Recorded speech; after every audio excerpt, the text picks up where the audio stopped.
ఆయన ఇప్పుడు గవర్నర్ గారు ఇచ్చే అనుమతి నుంచి తప్పించుకోవడానికి ఢిల్లీ చుట్టూతో చక్కర్లు కొడుతున్నాడు. బీజేపీ బీఆర్ యొక్క చీకటి బంధం ఇప్పుడు బయటపడుతుంది. అతను అధికారంలో ఉన్నప్పుడు పాల్పడ్డ అవినీతికి సంబంధించి విచారణ మొదలైంది. ఆ విచారణకు జవాబు చెప్పకుండా ఎదురుదాడి చేయాలనుకుంటున్నారు. ఏ సృజన్ రెడ్డి అయితే పేరు చెప్తుండో ఆ సృజన్ రెడ్డి ఉపేందర్ రెడ్డి గారు అల్లుడు. Upender Reddy BRS MLA. Same Srujan Reddy కంపెనీకి బీఆర్ఎస్ గవర్నమెంట్లో వేల కోట్ల రూపాయల వర్క్ ఇచ్చిండు. ఆన్ రికార్డ్ అక్కడ ఉంది. సో ఇందులో ఇప్పుడు ఆయన ఏదైతే మాట్లాడుతున్నాడో ఆయన చిత్తం వచ్చిన దగ్గర చెప్పుకొని కోర్టుల కేసు ఏమనుంది, అతన్ని న్యాయపరంగా ఏం కొట్లాడుతాడో కొట్లాడమని. ఇప్పుడు కేవలం ఆయన కుటుంబం దోసుకున్న విషయాలను చర్చ జరగకుండా ఉండడానికి నా మీద ఆరోపణలు చేయాలని అనుకుంటుండు. తెలంగాణ రాష్ట్రంలో ఆంధ్రప్రదేశ్లో ఏ రెడ్డి అయినా నాకు ఏదో రకంగా దూర బంధువు దగ్గర బంధువు అవుతాడు. రెడ్డిలు అయినంత మాత్రాన నా బంధువులను లేకపోతే నేను వర్కులు ఇచ్చినాను ఇప్పుడు అతను చెప్తున్నట్టు ఆ టెండర్లా లేదనుంటే అతను లీగల్ ఫైట్ చేయనియండి, ఎవరైతే అంటుర్రు. రెండవది బీజేపీ పెద్ద అవినీతి పార్టీ, బీజేపీనే అంతం చేస్తామని చెప్పిన కేటీఆర్ బీఆర్ఎస్ ఇప్పుడు సేమ్ అదే బీజేపీ వాళ్ళ దగ్గరికి వెళ్ళి మేము లెటర్లు ఇస్తున్నామని అంటున్నారు. దీన్ని ఎట్లా అర్థం చేసుకోవాలి? మహారాష్ట్రలో ఇప్పుడు ఎవరిని గెలిపించాలనో ఎవరిని ఓడించాలనో చెప్పట్లేదు. గెలిపించేది చెప్పకపోయినా ఓడించేటోళ్ళ గురించి మాట్లాడాలి కదా. అదే కదా 6 గ్యారెంటీలు మీరు అమలు చేయలేదు, కాంగ్రెస్ కోటేయొద్దు అంటున్నాడు. అంటే ఎవరికి వేయాలి? మోడీకి ఏమనే కదా.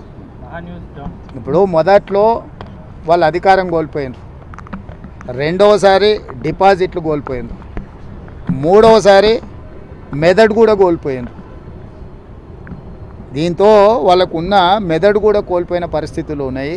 వాళ్ళని చూసి జాలిపడడం తప్ప వాళ్ళ గురించి ఇంకా మనం చర్చించుకోవడం వల్ల పెద్ద ప్రయోజనం లేదు.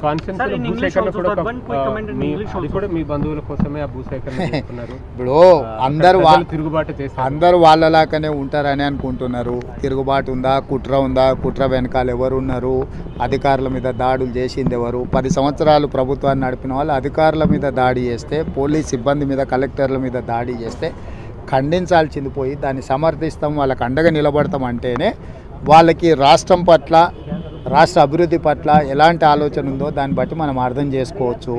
ఈరోజు కలెక్టర్ల మీద లేకపోతే ఇతర పోలీస్ అధికారుల మీద దాడిని ఎవరైనా ప్రభుత్వంలో ఉన్నవాళ్ళు కానీ ప్రజాప్రతినిధులు కానీ ఎవరైనా సమర్థిస్తారా? మీడియా మిత్రులుగా మీరు సమర్థిస్తారా? ఇవాళ భూసేకరణ చేయాలన్నా వద్దా అనేది ఒక అంశం. భూసేకరణ విషయంలో బీఆర్ఎస్కి ఏం అభిప్రాయం ఉన్నా వాళ్ళు చెప్పొచ్చు.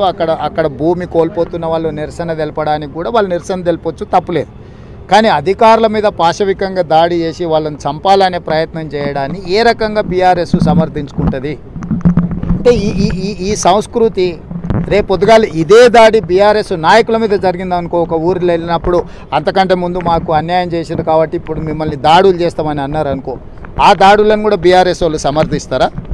ఖచ్చితంగా ఈ దాడులను తీవ్రంగా ఖండించాల్సిన అవసరం ఉంది. దాడులు చేసిన వాళ్ళు, దాడులను ప్రోత్సహించిన వాళ్ళ పట్ల రాష్ట్ర ప్రభుత్వం కఠినంగా వ్యవహరిస్తుంది. ఎంత వారులున్నా, ఎంత పెద్దోళ్ళున్నా ఊచలు లెక్కబెట్టక తప్పదు. ఎందుకంటే అధికారుల మీద దాడులు చేస్తే చూసుకుంటూ రాష్ట్ర ప్రభుత్వం ఊరుకోదు.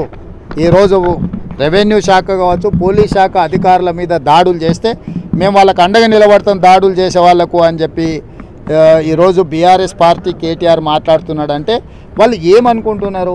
అంటే రాష్ట్ర ప్రభుత్వం చూసుకుంటూ ఊరుకుంటుందని అనుకుంటున్నారా?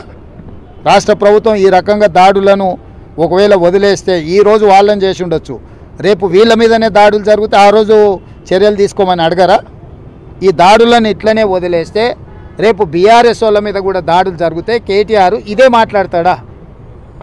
కాబట్టి దాడులను సహించము.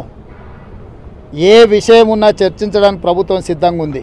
దాడుల విషయంలో ఖచ్చితంగా కఠినంగా వ్యవహరిస్తాము. ప్రత్యక్షంగా దాడులు చేసిన వాళ్ళను, దాడులను ప్రోత్సహించిన వాళ్ళను, ప్రోత్సహించే వాళ్ళ వెనకాల అండగా నిలబడ్డ వాళ్ళను అందరి సంగతి రాష్ట్ర ప్రభుత్వం తెలుస్తుంది.